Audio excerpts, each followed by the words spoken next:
All right, well, welcome everybody. This is Marty Linden. I'm the Vice President of Sales for Now Micro. And it's my pleasure to welcome everybody here to the HP Solutions and Roadmap Overview, and also to introduce Jason Schreifels. Jason is the HP Technical Consultant, and I will get out of Jason's way and let Jason start off. I think you'll enjoy the content. Jason, over to you. Thanks, Marty. Morning, everyone. So like Marty said, I'm a technical consultant, sometimes referred to as a solutions architect for HP. I may have met some of you in my passing. I've been with HP for a little over 8 years now.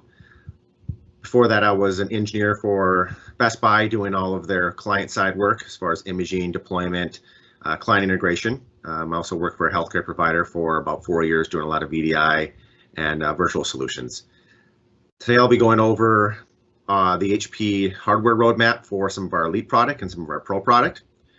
I'm going to focus in on the desktops, notebooks, displays. We'll talk a little bit about docking. We'll also talk a little bit about security. I'll leave hopefully plenty of time at the end of the presentation for questions. Hopefully we'll be able to get through all of those.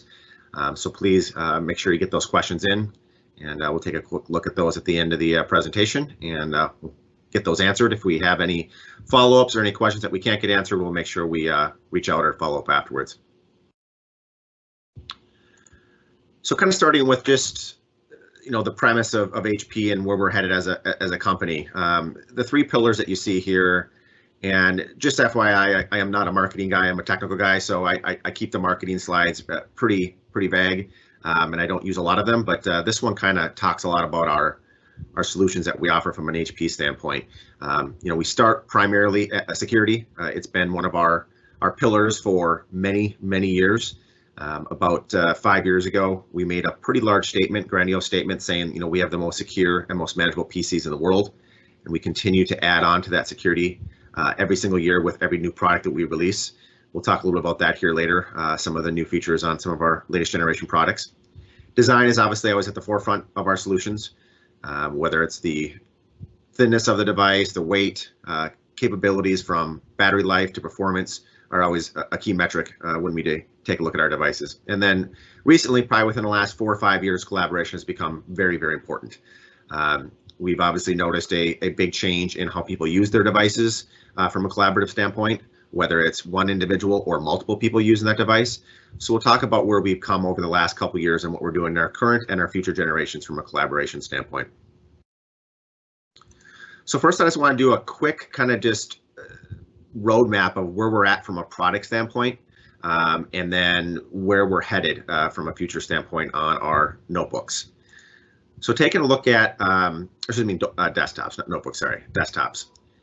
Taking a look at the desktops, currently today, we're sitting here on the 800 series, the G5.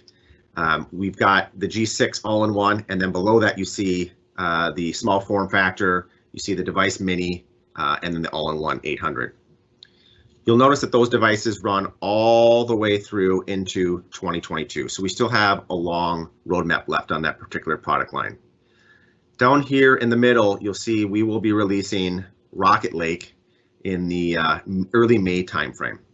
What you'll notice there with Rocket Lake, though, is that it's only going to be available in a Smart Buy SKU only.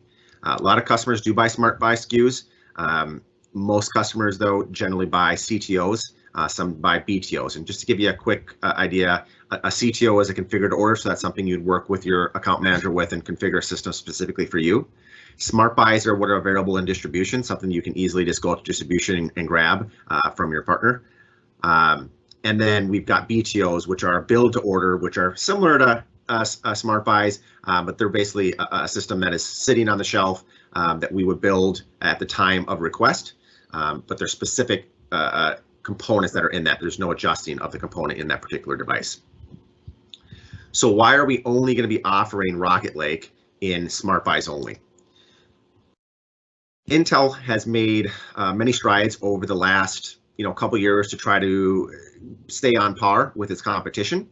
And with that, they've started to kind of jump ahead much quicker than what we've seen over the last couple years. Generally, we see, you know, full 18 to 24 month life cycle on most of our desktops. But because of some of the you know, catch up or some of the competition with AMD, they start to release their products a little sooner than they had in the past. And so when you look at Comet Lake, which is running on a 14 nanometer processor, and then you look down here on the bottom, which is your Renoir, which is running on a 7 nanometer processor from AMD, Intel is trying to basically catch up to that from a processor and from a performance metric standpoint. And so with that being said, you're starting to see them jumping kind of from one generation to another generation a little quicker than what we're used to seeing. So there's basically from going from Comet Lake to Rocket Lake, we're staying on that 14 nanometer architecture from Intel. It's not until we get to Alder Lake out here in 2022 where we jump down to that 7 nanometer architecture. And that's where most of our customers will transition off of the G6 to the G9. So majority of HP's customers from a desktop standpoint will be skipping the Generation 8 Rocket Lake processor. It'll still be available. One thing to note, it's only going to be available in the Mini, so we won't have a small form factor or all-in-one in that particular system. It'll only be available in the device or the desktop Mini. And once again, only available in Smart Buy, which, like I mentioned, those are going to be available through distribution. So if you're on the G6, the message from HP and kind of the message from Intel is stay on the G6, you know, all the way through until we get out here in Alder Lake, which is going to be in that first half of 2022. And then vice versa, from a AMD standpoint, pretty stable and consistent. The current Renoir series processors will be available all the way through next year into March. And then you'll see in that September, October timeframe of this year, that's when we'll be going to the next generation, the Cezanne processor on the G8 for the AMD devices. From a desktop standpoint, we obviously offer a full lineup of solutions from our Chromebooks all the way to our Z devices. Our Z devices are going to be our higher end configured devices with our higher end graphics. You can kind of, I know it's a little bit of a fine print here, but if you look kind of on the bottom here, you can see some of the, you know, differentiations between all the different platforms.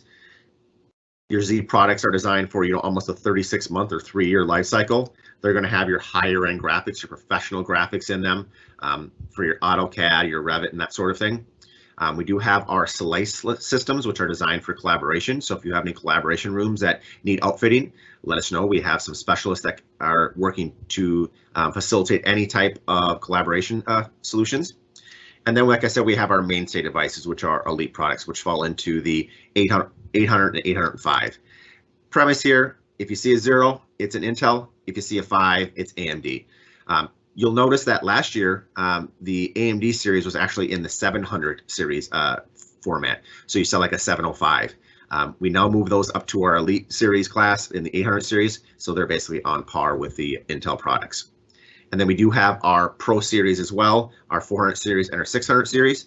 They're going to basically eliminate some of the features that you have on the 800 series. When you get to the 400 series, for example, you lose vPro, much shorter life cycles, you know, really generally 12 months, not a lot of overlap between life cycles. So, you know, if you're on one model, for example, like a G8 and you move to the G9s, it jumps pretty quickly. And sometimes, for example, you don't have that timing to do imaging or testing on some of those systems until basically the day they're released. So a little bit different between those. And then also some of the components and some of the capabilities on those devices as well.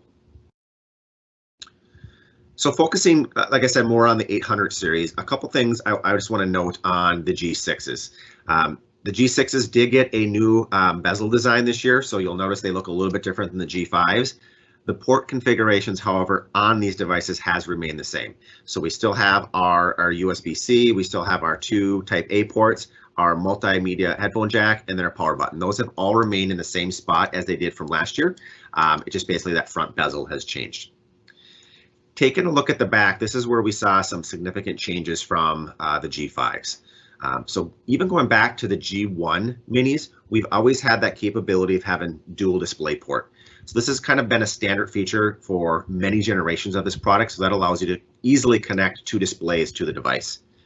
And then starting with the G4, we added the flex port to the device. This flex port is exactly what you think it would be. It's a flexible port that allows you to configure it how you would like, whether you want VGA, HDMI, DisplayPort, serial, fiber NIC, all the different options.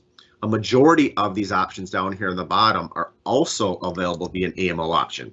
And what that means, for example, is let's say you order this device with the VGA, and 3-4 years down the road, you figure, hey, we want to get this connected to HDMI now. Simply remove 2 screws from the little system board in there, pop out the AMO part, put the new one in. Generally within 5 or 10 minutes, you can have that new part in there. And they're relatively inexpensive too to add that.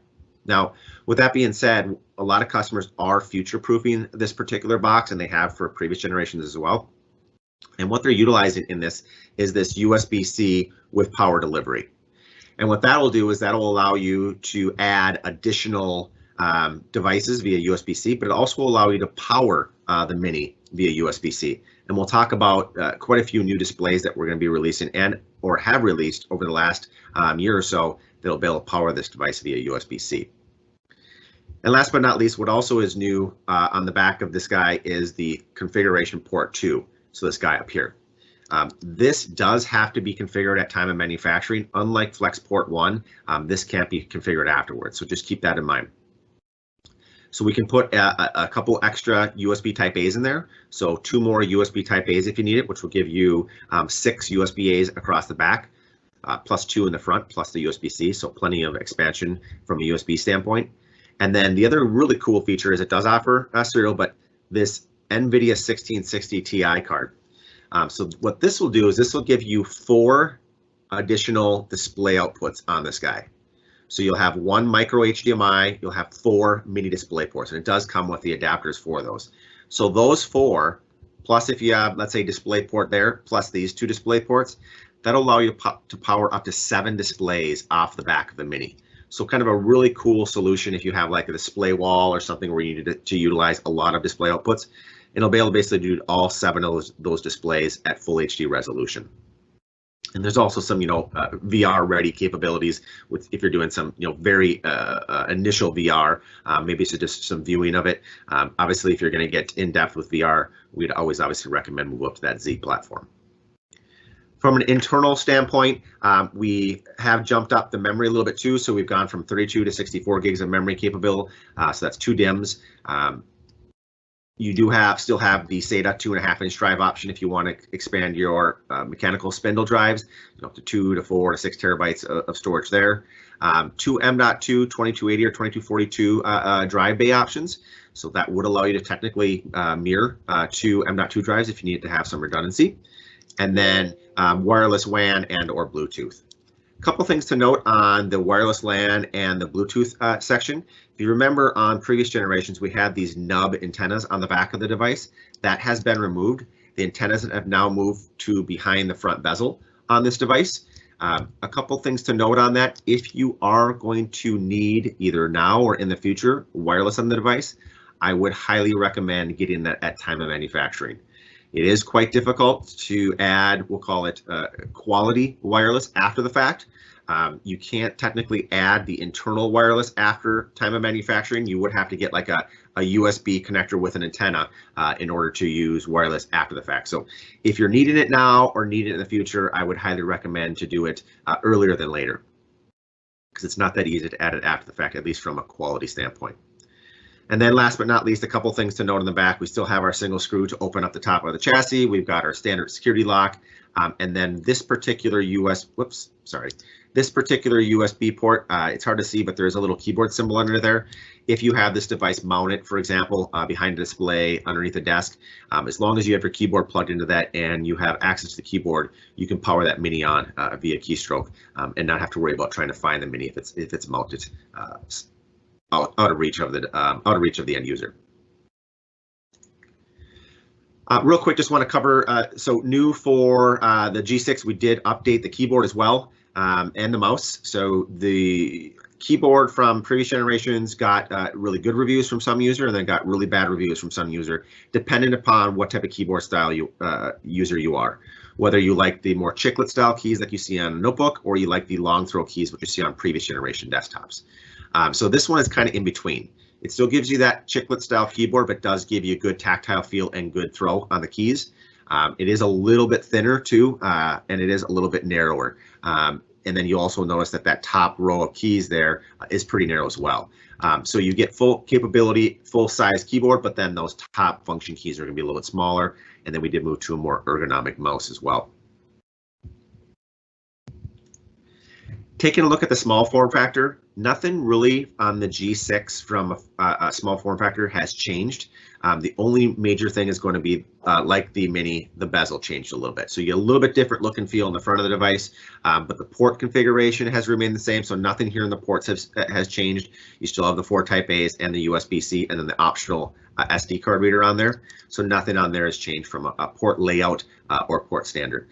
It still has the optical drive capability. We had some customers complain that the optical drive sometimes can be hidden in that bezel, but it's still there. It's still available. It is an optional component. It doesn't necessarily come standard on the small form factor.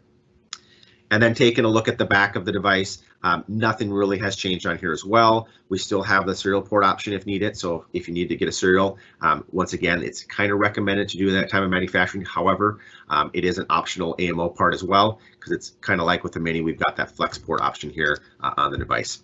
And then you've got your expansion slots with your PCI components as well. So not a lot has changed here from a small form factor standpoint. That device has remained fairly consistent. And then same thing with the all-in-one. You'll notice that here there is a difference in change in color on the back. We still have the pop-up IR webcam option, but the all-in-one devices remain consistent from last generation as well, basically just upgrading to next generation processors in that device. Taking a look at some mounting options for the Mini that are not really new, but are new for late last year. We've got the new B300 mount bracket. The B300 mount bracket's been around for a while. We've now added the option for the power supply holder. So this power supply holder basically is the device here on the bottom that will allow you to mount the Mini on the device with 4 screws, and then also mount the power supply. We got a lot of complaints from customers saying, hey, you mount the Mini, you put it in the back of the display, and now you have the power supply from the display, you got the power supply from the Mini. It just creates a little bit of clutter and a little bit of a mess. And so with this, you can actually slide the power supply in here. It does have a little hook here on the bottom that allows you to kind of take and manage some of those cables. So that's an option. You can obviously still order the B300 mount bracket without that as well. And that'll obviously take, and then this component right here slides into the display, and that's how it's mounted on the back of the display. And then the other standard mounting capabilities is our dual VESA sleeve. The dual VESA sleeve has also added the option for the power supply holder. So this gives you, once again, the ability to be able to manage those cables, keep it tidy so you don't have that power supply laid on the floor or laying on the back of the desk. Okay. I want to talk a little bit about displays. Displays did go through a big change for 2021. You'll notice here's our new Elite lineup of displays. We did move to a black bezel on all of our displays. The reasoning for that is what we found is when you take 2 displays and kind of put them side by side here, you'll notice right here in the middle, that black display border is much better from a visual standpoint. So when you're looking at 2 displays, when you have a silver bezel, you sometimes focused your eyes on that silver bezel and it kind of distracted from the 2 displays coming together cleanly. So we moved to a black bezel on that. Now, some disadvantages of that obviously is if you have old generation displays and you take a new generation display and put it next to it, obviously there's going to be a difference between the 2. So if customers are picky about that sort of thing, you want to make sure you take a look at that if they have 2 different model displays next to each other. Looking at all the variations here, you can see starting from left to right, we go from 27-inch down to 22-inch. If you do see the letter Q in the device here, that's going to represent a QHD display, so a quad display, so 2560 by 1660 resolution. The standard 27G4 is going to be standard full HD, so 1920 by 1080p. We do have a Q display in the 24-inch. The 24i, this one's kind of an interesting one. This is a WUXGA screen, so a 16 by 10 instead of a 16 by 9. So this will give you 1920 by 1200 resolution, 1920 by 1200 as opposed to 1920 by 1080. And that's what this E24 G4 gives you, standard full HD resolution. And then the E24T, that T is going to stand for touch. And then we have the 23 and the 24-inch display. Both of those guys are going to be full HD. Couple new features on these guys. We do have a little bit better height adjustability, so about 20 extra millimeters to be able to move that device a little bit higher. The big change is going to be around the low blue light. Low blue light has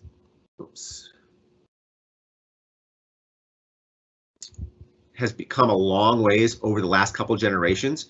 We've had it on previous generations and it worked extremely well. However, it sometimes starts to eliminate some of those blue tones that customers are used to seeing. And if you're not familiar with low blue light, that basically allows the user to look at a screen for longer periods of time without having to worry about getting eye strain and eye fatigue.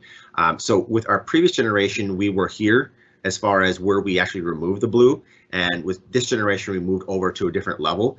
And what that basically allows us to do is get much, much brighter blues on the screen without having to worry about some of the, gotta love the voice activated devices. That allows us to move over to some of the brighter blues, but not have the blue eye or the blue strain coming through, so you don't have the eye issues or the fatigue when viewing a screen for long periods of time. You're also going to see this come out in some of our notebooks here this generation as well. Couple other new displays that we recently released that have become extremely popular are our docking displays. So when you see here, you can see this E24 and E27D G4. That D is going to stand for docking. It basically is a 24 or 27 inch display with a built-in USB-C G5 dock. So very easy to use, great for hoteling, great for users dropping in with their device. It's a single USB-C cable that comes off of the display and then plugs into the notebook. And that will provide your power, that'll provide your data, your audio, and all your information back to the display. It's a single connection. And then from the display itself, we have a full 1080p pop-up IR webcam. And what's nice about that IR webcam is that it'll give you the capability to do Windows 10 Hello if you have, for example, your laptop screen is closed and you're not using the IR camera on that. And like I said, this is available in a 24 and a 27. And then it does have daisy chain capabilities as well. So you can easily do a display port cable out to another display. And also notice here, if you look closely at the names of the device, we've got an E24 and a 27D and then no D over here. You don't obviously have to have two docking displays. You can just have the one. And when you match the two displays next to each other, you get a very, common feel because basically they look identical. It's just the internals that are a little bit different on that. And then vice versa, you can obviously mount a mini to the back of this device with that B300 mount bracket on it. And then from there, that'll allow you to power the mini from the actual display as well. So very universal display, allows for connectivity going back to like the 840 G5. If you had the 840 G4R, which was kind of a rarity, that would also support this. But anything with USB-C and alt mode and display output capabilities would be able to operate in this device. You could use, for example, a Fruit logo device, any of the competition with those devices would be able to plug into this. It's a very, very universal connected display. Now, I won't get too in depth with availability right now, but I just want to let you know, I'm sure you've heard if you're trying to order any PCs, availability right now, whether it's a notebook, a desktop, a display, or anything with what we refer to as an IC chip in or integrated circuit, which is pretty much everything we sell, has had some extremely crazy lead times. If you have lived under a rock over the last couple months, even like General Mills or General Motors and Ford and Tesla have all had to close down some of their factories for a couple days here, a couple days there because they haven't been able to get parts and so forth for some of their vehicles. We're no exception. It first started out about probably 4 or 5 months ago with displays. Displays saw extremely long lead times, sometimes 16 plus weeks, and now we're starting to see that roll into some of the notebooks and desktops.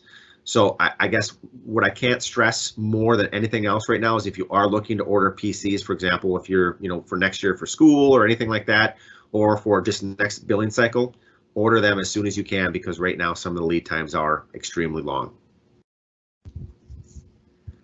Okay.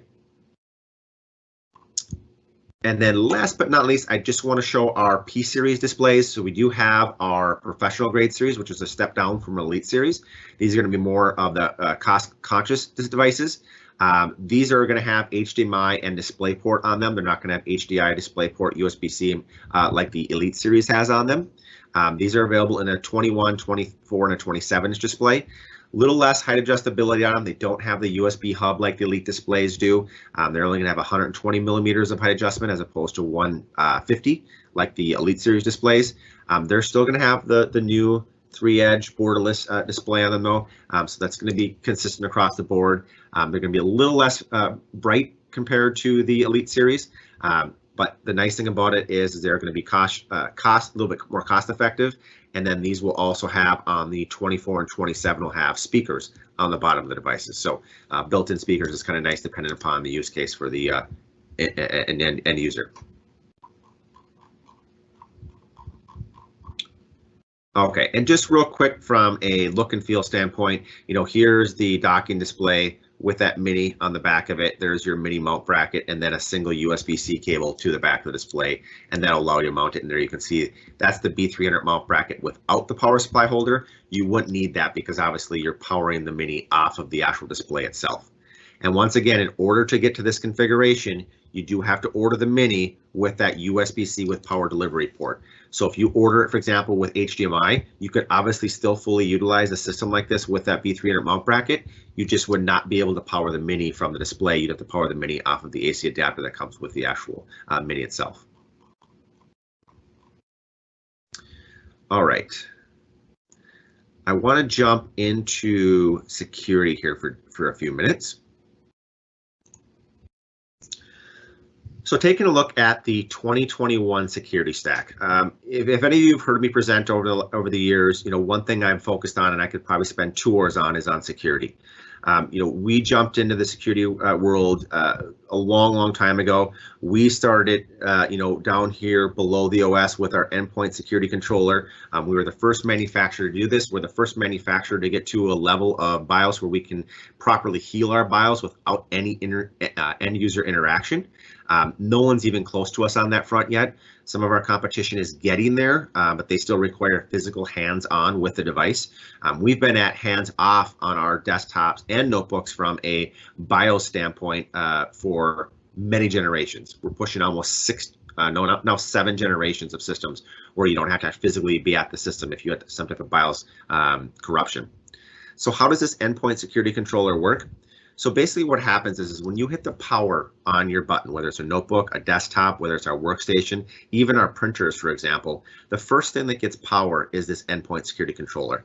The endpoint security controller has a copy, we'll call it a gold copy, of the firmware and the BIOS embedded into that controller. What it does is it basically looks at the actual physical ME, the Intel ME, and the physical BIOS on that device, and it does a comparison. It says, is the BIOS on the system the same as what's in my secure endpoint security controller? If it is, it boots the system up. If it's not, it'll automatically rewrite the BIOS and or the firmware to the system. If, for example, a user or you guys are doing a BIOS update to your entire fleet and some user sees the screen and says, whoa, what's going on here? I don't like what I'm seeing. And they pull the power on the device. Once again, they power that device on and hit the power button. Same process. It'll look, is this the same? If it's not, it'll automatically replace it. And so you protect it against any type of, user who accidentally unplugs it or has a dead battery, for example, when they're doing a BIOS update, or any type of malware or any type of intrusion on that system from a firmware standpoint is also protected with this. And so if you get a piece of malware that would, for example, try to remove, change, or alter the BIOS or firmware of the device, it's now being monitored at runtime. And that's where we got to SureStart Gen 4, and now we're up to SureStart Gen 5. That was actually monitoring the BIOS. We're actually now monitoring the BIOS at runtime, so while the system is running. Previous generations, we monitored at startup and shutdown and when it went to sleep. Now we're monitoring at all times. So very nice feature. And then what changed in Generation 5 is we started to monitor the Intel ME as well, because we saw that there's quite a few vulnerabilities with Intel over the last couple of years. Couple other really neat features that I'll point out here from a solution standpoint that have gained a lot of success over the last couple of years. HP Sure Recover. I use this one almost on a daily basis here in my lab, for example. HP Sure Recover allows you to do either a network-based or local recover of a system in a very, very quick period of time. Where I've seen customers take advantage of this is with autopilot. For example, a user gets a device, they go through the UBI, the out-of-box experience, they log in, they register the device, and they're up and running. Well, something happens down the road, whether they give that device to someone else, whether they have a complete system failure from an OS standpoint, and they want to get back up and running, you can simply plug a network cable in. Later this year, we'll have a wireless option to do this as well. And you can do an F11 and get a base vanilla Win10 20H2 image with office bits on there and get that system recovered within probably about a 10-minute period with a network, and probably within about a 3 to 4 minute period if you're doing a local system recover. The local system recovery uses an embedded flash chip, flash module on the system board itself. And that particular chip is not discoverable by the OS. It's only discoverable by this endpoint security controller. And so once again, doing a system restart, F11, selecting do I want to do a network or a local recovery, and we can get that system back to 100% operational within a very, very short period of time. So very cool solution. It also gives the end users, the customer, the user, to be able to put their own image out there. So if you want to host the image as opposed to having HP host it, you can basically change the BIOS and alter the location of where that should recover location goes to. So it allows you to do that. And then obviously from a local image standpoint, you can also manage and update that image locally, so that if you have an executive or someone who does a lot of traveling and they're out and about and their system fails them and they just want to get quickly back up and running, they can do that locally without any network connectivity. Couple other features over here on the side. So we've got HP SureView. This is about the only feature that natively out of the box might add additional cost. This is the privacy screen. We've had these on our systems for a couple generations now. We're technically on Gen 4. Gen 4 is called HP Sure Reflect, and we'll talk a little bit about that once we get into the notebooks. But that gives you the option to be able to press F2 on your keyboard and basically hide or mirror any of the information on your screen from any prying eyes or any shoulder surfers. It does a really, really good job to be able to mask, if you have someone looking on an airplane or a bus or a train or that sort of thing, it'll basically mask any of that information other than the person who's sitting directly behind the device. HP SureClick has become a very big success for us over the last couple of years. We purchased a company called Bromium, and Bromium has been in the IT security world for many, many years. What HP SureClick does is every time you click a link or every time you launch a browser, and when you launch that browser and open up multiple tabs within that browser, each one of those tabs is basically protected as a micro VM. And what I mean by that is you launch that browser, it launches in a micro virtual machine, and then if that particular tab, for example, gets infected with malware, you simply close that individual tab and all the information and all of the malware is gone, because it's basically quarantined in a bubble. Every single one of these tabs is a bubble and nothing can get in and out of that particular system. So it's basically virtualizing that session. We do have a solution called HP SureClick Enterprise, which will not only do your browser, but it'll also do PDFs, it'll do Word, it'll do Excel, it'll do PowerPoint. Majority of viruses and majority of malware that are perpetuated down to systems come through some sort of email attack or come through some sort of link. And so that's where SureClick can really come into play here and really protect that system in the OS itself. A couple other features here. HP MIK is your management integration kit for Config Manager. If you have not played around with that, it is the only certified component for SCCM or for Config Manager by Microsoft. And this will give you the ability to be able to quickly integrate HP solutions into your environment from a driver rollout standpoint, from a driver integration, BIOS firmware, and all that stuff can be done directly through that MIK program. And then a couple other options I want to talk about that have become extremely successful for HP from a client management standpoint.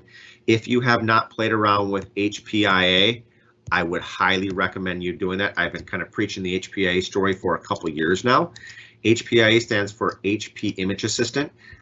Not the greatest name, but basically what it can do is it can really help facilitate driver integration into your environment. From almost getting to the point where it becomes a hands-off or hands-free driver implementation when new hardware comes in. I'll give you an example. 3M has been using HPIA for a couple years now. They are now doing, basically, if they get a brand new device, that device comes in, they plug it into their bench, assuming they have, the latest ADK on their management server, which will include the latest storage driver and latest NIC driver for that device. They can basically kick off their image, apply the base WIM, and then they kick off HPA.exe and let HPA.exe do all the driver integration for them. They actually don't have to download driver packs. They don't have to download BIOS or firmware or software. It does it all for them. It's about a 20-minute process. It pulls all those drivers down and then installs them. Now, that is connecting to HP.com, doing basically a comparison. Let's just hypothetically say you have an 840G8 and you want to get that machine completely imaged. It'll go out, download all the drivers for the 840G8 and apply them. We have now, within the last year or so, come up with some what we refer to as offline repository solutions as well, so that you're not going out to HP.com to grab those drivers. You can actually go local now. But once again, it'll do all of that integration for you. There's no more having to download individual drivers, package the driver, make sure it works, test and validate. You should get a new device on site, and hopefully within maybe an hour or two, be up and running with everything ready to go. So a lot of ways to work with HPIA. If you have not played with HPIA yet, like I said, I'd highly recommend you going out and grabbing that and testing it. 3M, for example, will push out a SCCM package on a quarterly basis that automatically updates all of the drivers on the end user's device. It'll also update firmware. It'll also update BIOS. And then obviously, depending upon the user, it can reboot the system, or it can ask the user to reboot the system at a later point. So with that, 3M knows that all of their devices in their fleet have updated components when they leave the build room. They also have quarterly updates that they're pushing so that they know that their systems are updated on a quarterly basis as well. If you're in the IT support arena, like I was for many years, majority of issues can be fixed and can be addressed via updating the system from a driver, firmware, and BIOS standpoint. Now, another option we have, for example, that HP does, 3M does, as well as they make the HPIA package available via the software center. So if a user wants to do it themselves, they can simply log into the software center, click the icon, launch HPIA. It does launch it in more of a silent mode. It just gives you basically a progress bar, and it tells you where it's at. But that's, once again, allows users to update their systems as opposed to a technician doing it for them. Now, some customers want to make sure they have consistency across the board where all their systems are on the same version. And so that might not be a feature you guys would like, but some customers want to make sure that it's more of a self-help sort of scenario. And with that, that's why they give the end user the ability to be able to update their own system. Now, moving forward, looking more into the future, later on down the road, a couple years from now, we are doing all of our Windows drivers, firmware, and BIOS updates via Windows Update. And so we are pushing those to Microsoft as well. So once you kind of get down to that full-fledged autopilot world, Azure, where you're connected and you're not always directly on the network via VPN, and you want to be able to update your system, Windows Update is now pushing HP BIOS, HP drivers, and HP firmware to systems. So once you go into your WDS server, enable those features, once the user gets their updated security patches and so forth from Microsoft, they will also get updated drivers from HP as well. So kind of a neat feature. Okay, last but not least, I just want to show you a quick demo of a brand new solution that we just released on this generation of product called HP Tamper Lock. I'm going to start a video here real quick and kind of talk to you and walk you through what's going on here. We have a feature in the BIOS that does not come turned on at time of manufacturing, but can be easily enabled either via BIOS script or via that management integration kit. Where basically what it'll do is if someone were to take your machine and take the bottom panel off and try to potentially take the hard drive out, take the memory out, try to steal some data on that device, it'll automatically lock that system. And as you can see here, it'll automatically power the system down. Once that system is powered back on, they'll get a warning that basically says, your system was tampered with since the last time it booted. Please enter an administrative password to get into the system. If you don't have that administrative password, the system is basically locked at that point. Now, with that being said, we have a new administrative password solution called HP Sure Admin. In the past, when you updated your BIOS and or added a password to your BIOS, you had to have generally one single password across your entire enterprise. Now, every once in a while, customers would put one password for one device, one model, and that becomes very difficult to manage.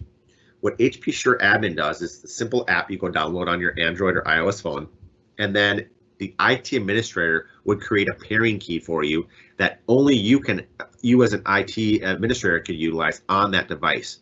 And you basically hold your device up to that barcode. It'll give you a 8-digit response code. You enter that 8-digit response code in the system, and that would allow you to get into the BIOS of the device and then basically turn the unlock feature off, and so the machine can be booted. What's nice about this is you don't have a unique BIOS password on all your system, or you have a unique BIOS password on all of your systems across the enterprise, but you don't have to manage that. It's managed through the system, it's managed through the pairing keys, and it's a very, very secure way of having to have your BIOS completely locked down. A lot of customers don't like to lock their BIOS because it adds additional complexity. With this, it removes some of that complexity. Now keep in mind, if you're a BitLocker shop and you don't have your BIOS locked down, someone could easily go into a device, boot into the BIOS, disable TPM, which then obviously would completely remove all the keys for that device, and then obviously make all the data on the device somewhat useless. So this is a new feature. It's currently available on all of the G7s and G8s products from HP. We will be moving that down to the G6s later this year with a new BIOS update. So look to that. And then, if you have any questions, let me know. We definitely have quite a few white papers on our security site that talk about HP Sure Admin. A very, very, very cool solution. Even if you're doing a remote session with someone, for example, and they're sharing your screen, if you're using vPro, for example, you could present the screen. The person on the other end of the phone could take a picture of this, provide the response code, let that user in to make any changes that they may need to make. Or if a technician is remote and they're replacing memory, replacing something, you could also do it that way as well. I won't jump too much on this. I think we've talked about this for many, many, many years. All of our 600 series now and 800 series and 1000 series are all passing the 810G mil-spec testing. That's your climate test, your drop test, your shock test, your vibration test. The only thing I want to take away from this is, the drop test has been a big one for us for the last couple of years. The reason it's been big is because our competition does a drop test too, but they won't provide a lot of their findings and a lot of their learnings with that. Where we will give you all of our drop test passes and failures. I will tell you, if it's a 600, 800 series, or 1000 series, we won't pass it unless it meets that drop test. This is all done via third-party solution. We obviously do our tests internally and then provide the devices to a third party for that.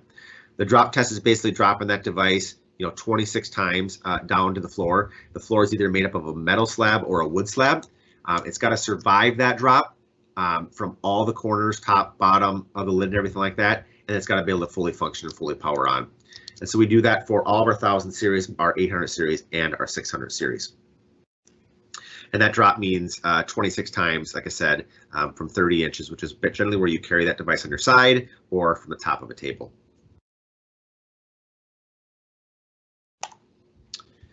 All right, jumping over to notebooks.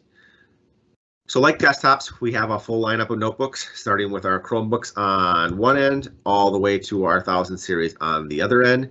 A lot of different options here. Once again, our Elite series is going to be focused over here, so that's going to be in our 800 series and our 1000 series. Once again, we are moving the 700 series, which are AMD series, into that 800 series as well. So you got your 805 and your 800 series. Same thing like desktops. 0 represents Intel, 5 represents AMD. Generally, what you see from a design, build, and configuration standpoint is we do a lot of latest technology with our 1000 series, right? Thin, light, use very interesting materials to get us thinner and lighter. We look at our battery technology, what's going to be the best battery you can put in the device to give us the longest battery life. How small can our bezels get on our devices but still pass that mil-spec testing? How durable, reliable is that device? X360 format in all of our 1000 series.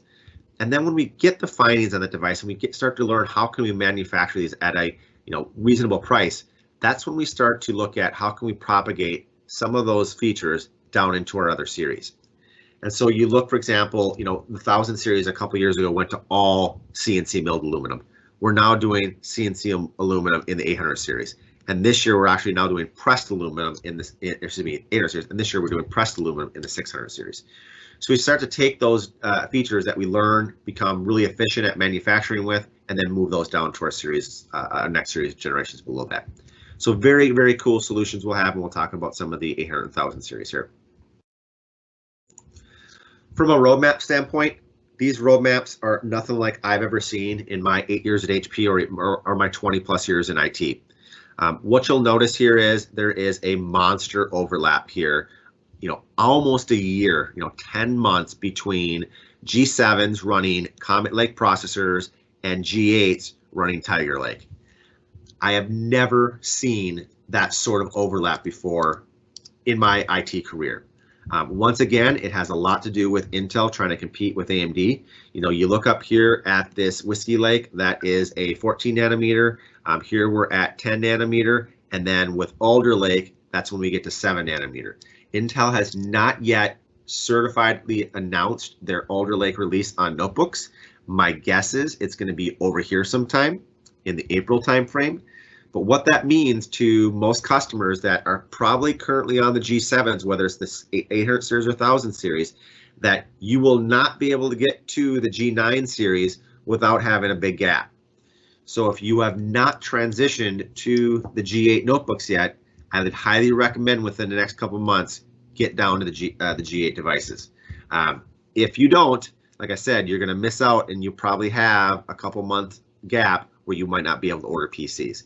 Now, there is some possibility, we have not heard yet from Intel, but the Comet Lake could potentially get pulled in a month or two. So if that happens, that'll even extend that gap here before you would be able to order, the G9 series out here in that April, May, June timeframe. So something to think about, something to plan for, because as of right now, Intel hasn't released specific dates. So when you look at this life cycle or this roadmap chart, for example, you have a couple different offerings. We've got our X360s in the 1040 and 1030. Those are going to be a 13-inch and 14-inch.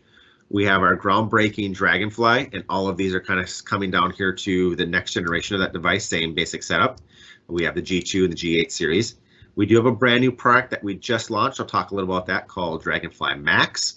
And then down here on the bottom, we have our X2 devices, right? So we have our X2 G4, and that got all the way to the X2 G8. We had quite a bit of gap between those two products. The X series is kind of similar to that Microsoft Surface device where you can remove the keyboard from the tablet and make it a tablet-only device. There were a lot of talks about potentially not having a G8 device because it's not been that high of demand. But we still have customers that want a full-fledged tablet and have the keyboard removed from it, and so that's why we added this device. Technically, almost if you take an X360 here, whether it's the Dragonfly or the 1030 to 1040, it's almost as thin as the X2 when it's folded in half from a tablet standpoint. And so that was another reason why we were debating about potentially dropping the X2, but ultimately we kept it. The G7s to G8s did go through a little bit of a change from a design standpoint. We'll talk a little bit about that. But the X2 down here in the bottom, that's using the same chassis as the G4.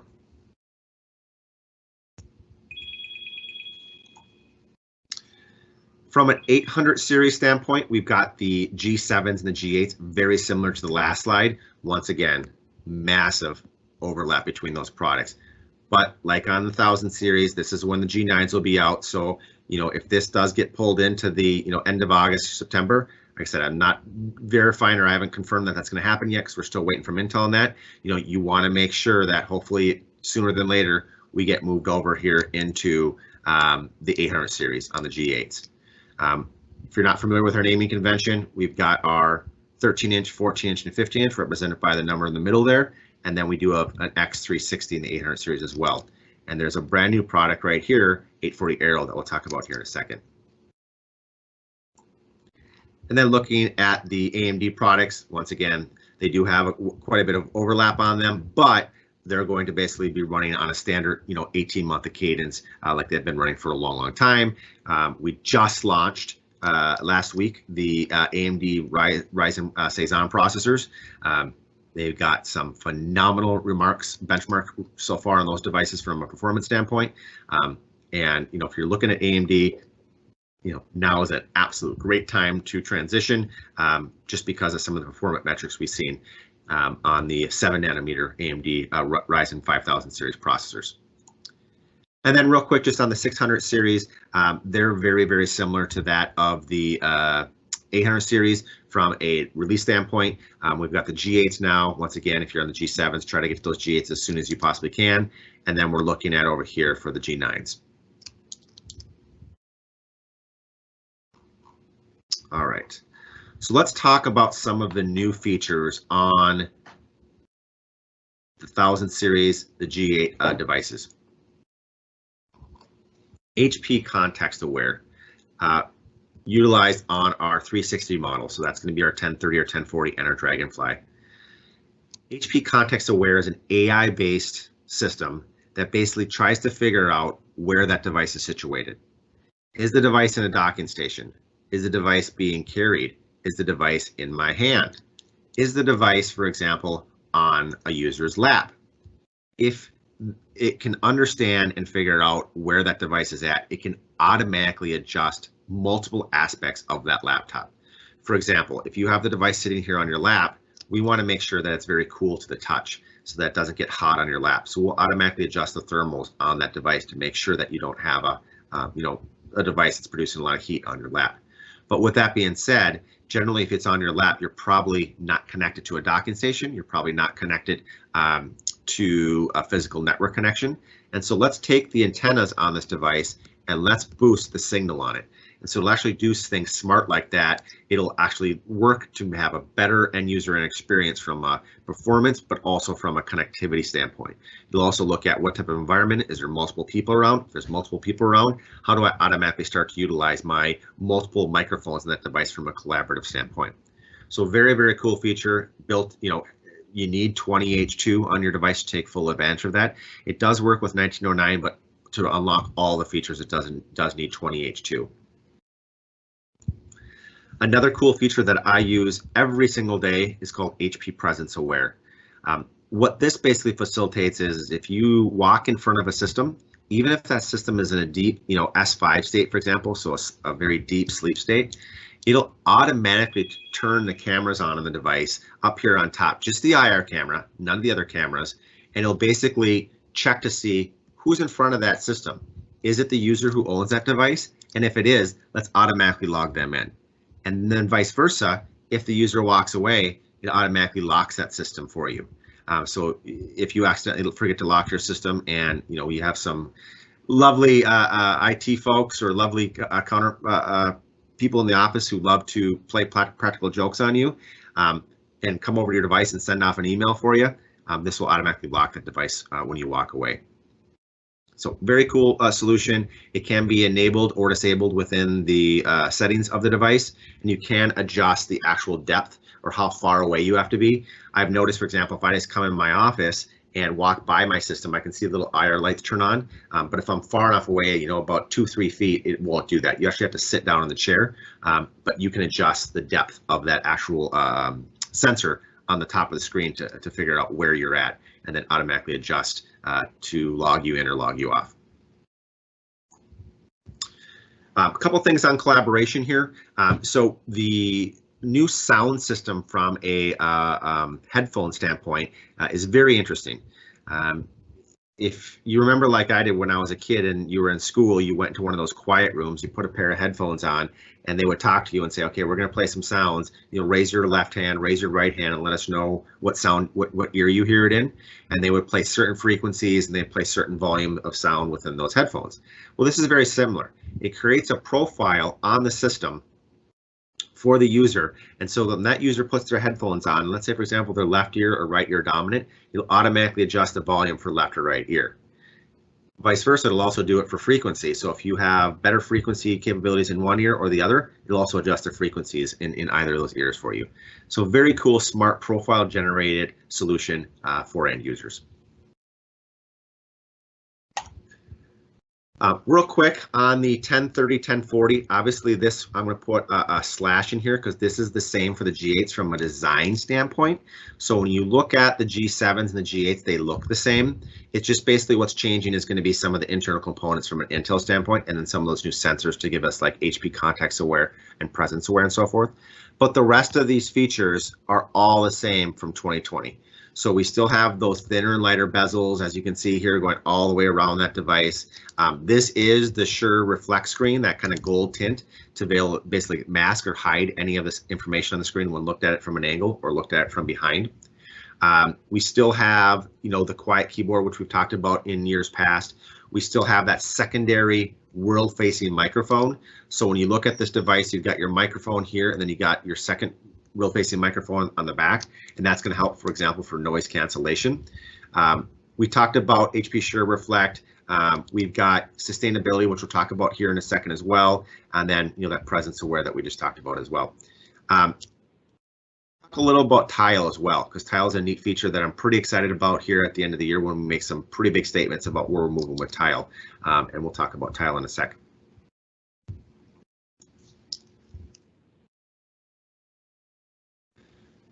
So if you're not familiar with Tile, Tile came out about a little over 5 years ago now, and it's a little white chip that you can attach to a backpack. You can attach to your child, for example, keychain, anything like that. It allows you to track your device.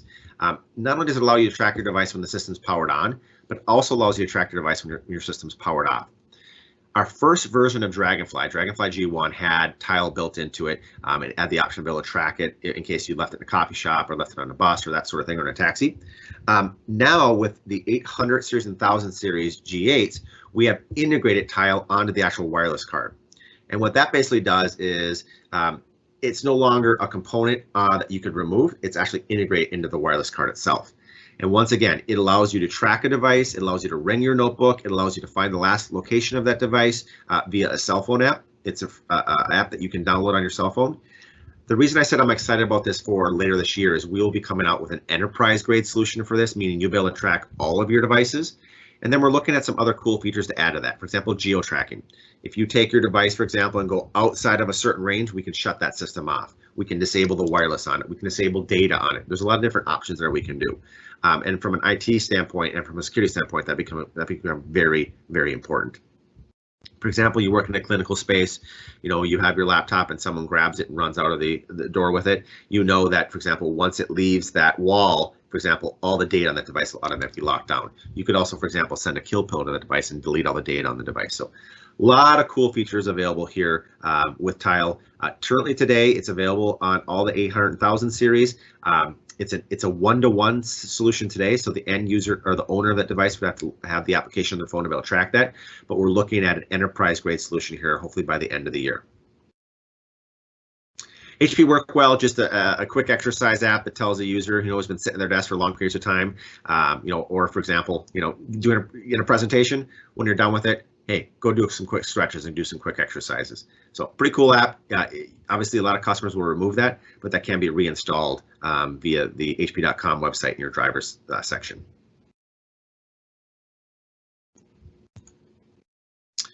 So looking at the G840, 850, 830, G7, and then G8 series, once again, the 2021 products are leveraging the 2020 form factor. So you have the same, tamper, lift from anywhere hinge. We've got the shrinking of the device dramatically from generation to generation, where we almost cut off an inch of the device. And then those bezels has dramatically decreased from previous generations to these new generations. So we're still utilizing that same chassis. It's basically like I said on the 1000 series, we're basically just upgrading the internal components of the device. 800 series still offers full Tile, like I mentioned. From a internal change standpoint, going from 10th generation Comet Lake to Tiger Lake, here's what we're seeing from Intel from an overall performance standpoint. So when you take a look at this, you can see, and sometimes I like to read these with a grain of salt, because 17% to some people, like, whoa, my device is almost 20% faster. Most users are not maxing out their processor. So you're not going to see, I wouldn't say the device is going to be 20% faster than previous generations. You will notice an increase in speed because there's multiple variables there that come into play. But if you're just comparing processor to processor from gen to gen, that's where you're seeing that 17%. What I like with Tiger Lake, for example, is it is going from that 14 to 10 nanometer. You are getting a lower end overall power utilization by the CPU. And anytime you get lower end power, that means you get better battery life. So we are seeing, 30 to 45 up to an hour extra battery life going from 10th to 11th generation. So that's going to be very big. Okay, Intel Iris Xe graphics. I want to pause here for just a second to give you some information on this because this has become a very, very confusing topic for a lot of customers. Intel, obviously has taken the graphics on their device and really amped up their game. They want to compete with AMD. They want to be able to compete almost with a discrete sort of solution on all of their devices from a notebook standpoint. In order to get Intel Iris Xe graphics on your device, I want to make sure I'm very clear on this. You have to order the device with dual channel memory. For example, if you get a device with 8 gigs of memory, you'd have to order 2 4 gig DIMMs. And keep in mind, all of our 800 series has 2 DIMM slots in it, so you'd have to facilitate or fill both of those slots. All of the 1000 series has the memory down on the system board. Anytime you order a 1000 system, it automatically comes in dual channel mode. There's nothing you have to do. However, since the majority of our customers order our 800 series or our 600 series anyway, you have to get them on dual channel. If you order it with 16 gig, you have to get 2 8s. If you order with 32 gig, you have to order 2 16s. If you need 64 gig, obviously 2 32. If you don't get the device with dual channel memory, the device will be running in 620/630 UMA mode. So you lose out on a lot of the features that Iris Xe graphics gives you.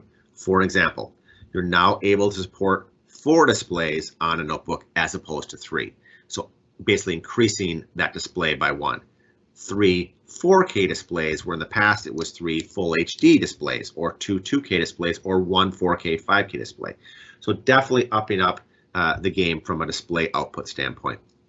It gives you a better video audio AV codec, and then also gives you 2 to 3 times faster for video editing. Most users probably won't see this on a daily basis because most people aren't doing editing on their device, but if they're doing simple video editing, they'll notice a major performance. This AV codec, I think, is where we're really going to come into play for future OS releases, and then also if we're doing things like we are today. You're going to have better AV streaming. You're going to have better, YouTube streaming content. It's going to be less taxing on your CPU, which once again frees up that CPU to do other things, so better multitasking capabilities on the device. Bottom line though, like I said on this is available, for example, on i5s and i7s, not available on i3s. You do need to get dual channel memory, and I can't highlight that enough because I've had a lot of users already buying G8 devices. They get them in-house, and they start doing benchmark tests on them. They come back and say, Jason, I don't get it. My performance and my graphics is just the same as it was on the G7s. Comment like, why is it any better? And then we spend 5 seconds, look, oh, I've got 16 gigs of memory. I got a 1/16.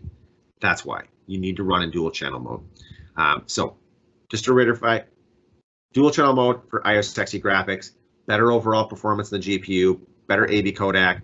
This hardware shield basically hands off some of the malware protection from the OS to the CPU. Instead of going to the CPU, goes to the GPU. So basically offloading some of that CPU rendering onto the GPU, which gives you better overall performance on the actual notebook itself. Okay, a couple more slides, and then we're going to jump and see what we got for questions. We made a statement yesterday.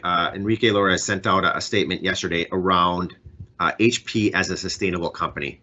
I think it was like a 17-page release on where we're headed from a company standpoint.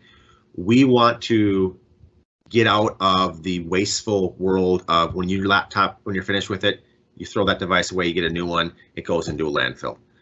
I think by 2030, we want to be close to 95% fully recyclable on our notebooks. And I believe 2035, I'll get the exact numbers, but you can go read this out on hp.com. We want to be fully sustainable, meaning every component in our device is fully recyclable. Today we're using aluminums and so forth in our chassis, which is recyclable. We're using ocean-bound plastics in our devices for recyclability. We're using recycled DVDs for our keyboards. Our boxes or our packaging now are 100% sustainable. For example, in the past, remember when you got a laptop, you got the foam inserts that protected that laptop. Now that laptop is being shipped in basically a recycled wood pulp container, which not only allowed us to shrink the actual packaging size, but also allowed us to decrease weight. And with that, that means better shipping cost, more devices being able to ship at one time. So a lot of opportunity there from a sustainability standpoint. And we are amping up our game here. We are currently ranked number 3 in the Fortune 50 from a technology company. From a hardware PC manufacturer standpoint, the next closest person on the sustainability list, I believe, is at number 17. So nowhere near where we are at and nowhere near where we're going. So awesome solution here from a sustainability standpoint. And then from a cleaning standpoint, obviously with COVID and so forth, this has also become a very important thing for us over the last couple of years. We have now enacted in all of our G7, G8 products something called HP Always Clean. This allows you to basically lock your system for a 2-minute period and lock the device so that you can clean the device for 2 minutes, up to 1,000 times during the life cycle of that product. We have all the documentation on what you can use from a cleaning solution standpoint. But when you hit the HP Easy Clean application, it basically locks all the input of the device so that you can't touch the keyboard by mistake or touchpad or the touch screen. All of those components are locked. And so everything on that device basically allows for no input for that 2 minutes, so you can fully wipe that device down. We did a lot of testing with this on all of our 800 series and 1000 series. We also did some testing on some of our competition. And what we've noticed is even after like 400 to 500 wipes, for example, and this is using, you know, a 70% isopropyl alcohol, we noticed on some of our competition, for example, you start to see discoloration on the lids and on the screens of the device. Whereas with our device, wipe it down over 1,000 times, and you don't see any of that. Whereas, you know, 400, 500 times on some of our competition, you start to see discoloration on the lid, on the bottom. We actually even start to see some of the keys, some of the letters on the keys disappear. So we want to make sure we're top of the line here from a sanitation standpoint, and so that customers can feel safe having to clean their device fully. All right. I'm not going to get into any of the ports or configurations on the device. If you have any questions on that, let me know. We can definitely give you quick specs on that. A couple more slides before we jump into the docs and then into the questions. We did just release a product called HP Dragonfly Max. If you're not familiar with HP Dragonfly, that was a device we released about 18 months ago. It was the thinnest, lightest, enterprise-grade X360 convertible business notebook in the world, coming in at a staggering 2.2 pounds. The Max basically has taken that to the next level. It is a tiny bit heavier, coming in at about 2.49 pounds. The reason is because we really want to amp up our battery life, and so we put a little bit bigger battery in there, so we're seeing almost 24 hours or 25 hours of battery life. Now, take that with a grain of salt. That's going to be running in a certain mode, but most users will see, using it in a full mode, up to 12 plus hours of battery life on that device. 5 megapixel camera, so a much higher end megapixel camera compared to the first generation, which only had a 720p 1.2 megapixel camera. That HP IEs, which was that low blue light, we've added that as well. So if users are looking at that screen for long periods of time, you got that capability on a certified display. And then we've got the 4G, 5G capability. So thinner, lighter, better for collaboration. We added a 4th world-facing microphone on that as well to give you the best overall experience from a collaboration standpoint. So very cool device. I actually have one here sitting with me. This is what I'll be moving to as my main production device. I'm going to move off my 1030 G7 and move to the Dragonfly Max. But gives you all the capabilities in an X360 format, thin, light, powerful, fast, with all the latest collaborative features. And then all the 1000 series, both the Dragonfly and anything in the X360 flavor will have the option to do the rechargeable pen. That's what I'm using today to do all my inking on my screen, for example. Okay, last before we get to questions here, I want to talk just a little bit about docking. So, the mechanical dock has been around for, I think, since 2011. That is, almost completely gone now. If you still have some, or just ordered some last G6 devices, they'll fully support that. But obviously the G7 and G8 no longer support the mechanical dock. Everything has moved to USB-C, and USB-C is the future of docking for our devices. Most customers are probably already very familiar with the side dock and the USB-C dock. We talked a little about the docking displays, but I just want to give you kind of a sneak peek as far as where we're headed from a docking solution standpoint. This is probably, the Thunderbolt G2 dock has been around for 2+ years now. This will probably be getting the first change from a docking solution standpoint. Probably not until mid to late next year. There were rumors that it might be the end of this year, but I think that got pushed out a little bit, so we're looking at more into next year. Things that will be changing: we will be dropping the VGA. We will be adding some additional USB Type A ports, and then we're going to be adding some additional Thunderbolt USB-C ports. That has been the request from a lot of users. They're like, hey, you know, we love the VGA port, but we're pretty much for the most part getting those out of our environment, so we want to get that dropped. We will have some options for a little bit longer cable with Thunderbolt. The reason why that cable is 1.5 feet is just because of performance and because of the Thunderbolt specs on that. If you get longer than that, you start degrading the overall capabilities of that cable. So we have to have that length. Otherwise, you go from 40 gigabit down to 10 gigabit per second, which kind of eliminates the purpose of having a Thunderbolt G2 dock. This is the dock you're going to want to use with all your workstations. This is the dock you're going to want to use if you want to do 4 separate display outputs. This is the dock you're going to want to use if you want to do a lot of 4K display output. The USB-C G5 dock is one of HP's most popular docks right now. This does work with all of HP systems or anything that fully supports USB-C. This will give you 3 video outputs, HDMI dual display port. So that's all the standard video output capabilities, 4 Type A USB ports, a physical mechanical button there on top. So it gives you all the capabilities to be able to plug into all devices, going back to, like I said earlier, the G5 devices. The G5 will probably go all the way through this year and all the way through next year, and maybe 2023 is when we'll start to see maybe a G6 device come out. Don't quote me on that, but that's kind of where we're at right now. This device has been extremely successful, extremely popular, very few issues with it, and it just works efficiently, kind of like that side dock. And so this is the direction we'll probably maintain. It's that Thunderbolt G2 dock that'll be getting some changes here in the near future. And last but not least, for customers that need a more of a universal dock, we have the HP USB-C G2 dock. This dock will work with both USB-C and Type A connectivity. So if you have older legacy devices that don't have USB-C on them, you can utilize Type A connectivity. It does come with a Type A adapter. The Type A adapter with power output is a separate AMO option. So if you want to power like a G1, a G2, a G3 notebook, you would have to look at this guy to be able to power that. Otherwise, you'd have to use the AC adapter that comes with it. This is using, it's hard to tell here, but is using DisplayLink software. So this is software rendered video and data, whereas the USB-C G5 is using full hardware-based solution as opposed to software like it is on the G2. Okay, with that being said, I did leave about 12 minutes here for questions. Kellen, I'm not sure. Let me see here. I'm going to go to the Q&A section and see if we have any yet. I don't see the questions right now being presented. So if you can let me know if there are any questions, or if you can allow me to see them.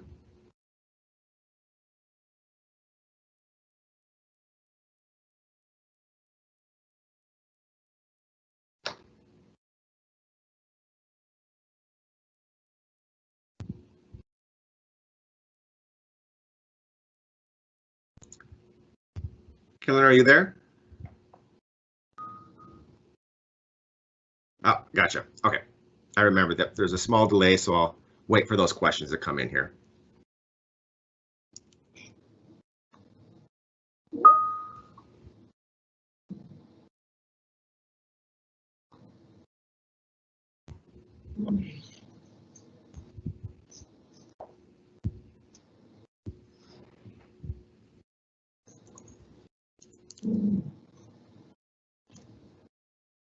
I believe if anybody wants to ask a question, they can unclick their microphone too.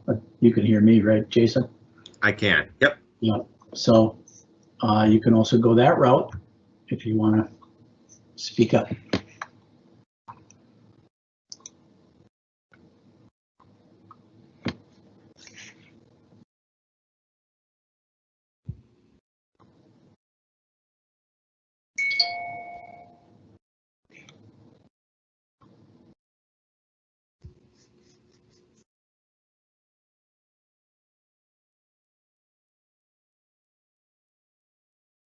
All right, well, while we give it a couple more minutes here, I'd like to thank everybody for coming. Jason, as always, that was a great presentation. We appreciate your time.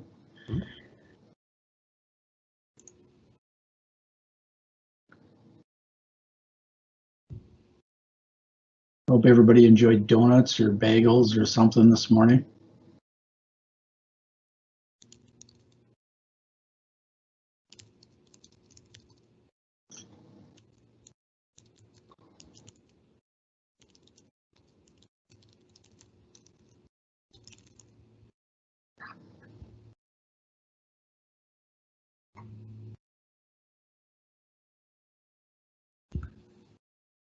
All right, well, if anything comes through after the fact, we will respond via email and get you answers to any questions you have. Otherwise, I'll cut everybody loose. And again, we appreciate you being here.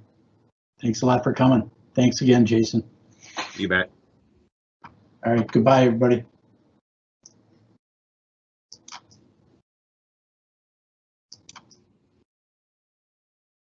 Oh, I think we're still behind here a little bit. I did see a couple questions come in. Right,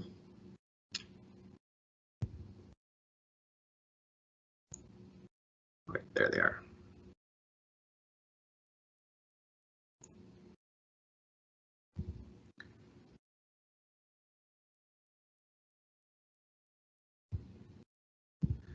So Joe Mack, I see you have some questions on batteries. Any way you can come off mute and ask that question?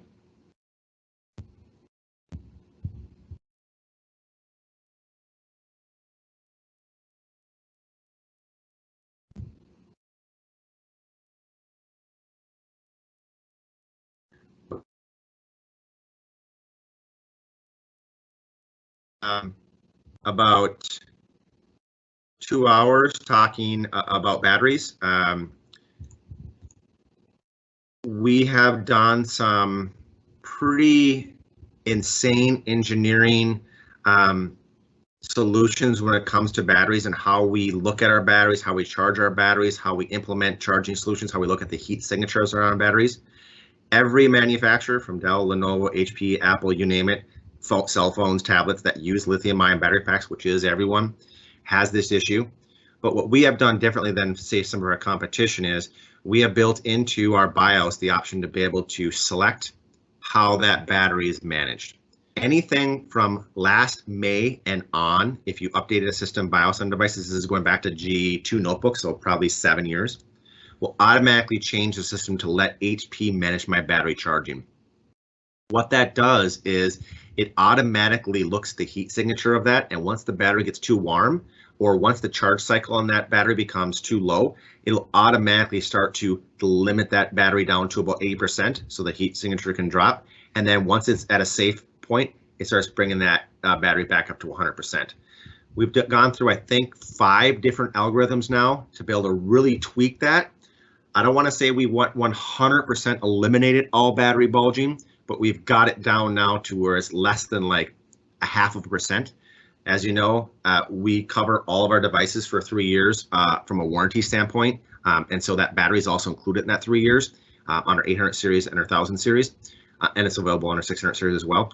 And we want to make sure that we're not spending a ton of money replacing batteries, because obviously that's not good business for us. So we tweaked this algorithm to the point now where we feel very, very comfortable that we've not necessarily eliminated that battery issue, but we've got to the point where it's very, very far and few between.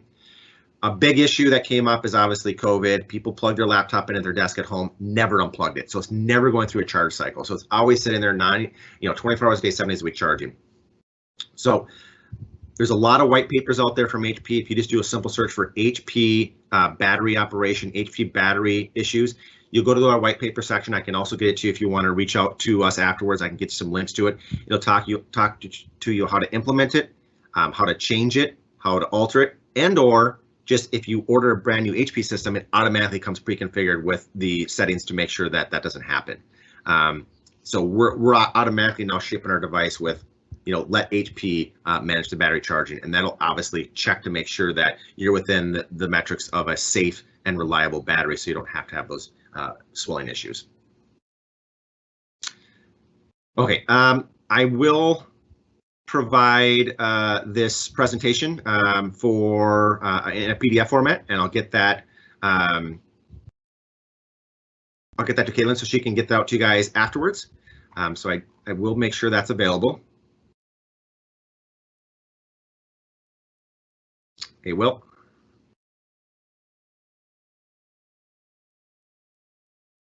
Right, that looks like all of the questions. So thanks, everybody.